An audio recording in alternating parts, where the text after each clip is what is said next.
හරි අර කරෙන්න දෙමු. ඉස්සරහින්. මෙරි.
සමහරුන්ට රට අතහැරලා යන්න සිද්ධ වෙලා තියෙනවා.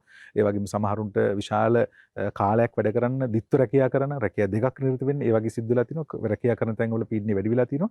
ඒ නිසා මේක සමාජ දේහයට දැන් එක්තරා විදිහක මේ කම්පනයේ යම් සිද්ධි උරාගෙන තිනවා. නමුත් මේකේ ප්‍රතිචාරයක් ආපහු වෙනවා. අපි හිතනවා දේශපාලන වශයෙන් මේ ආර්ථික අර්බුදයේ ප්‍රතිචාරයක් කරනවා. හැබැයි අපිට ඇත්තෙන් මේක දරා ගන්න අපහසුයි. අපේ ගෙවල් වලටත් තියෙන ලයිට් බිල් එක අපේ දරුවෝන් පාඩම් කරන ඉගෙන ගන්න දරුවෝ 3 දෙනෙක් ඉන්නේ.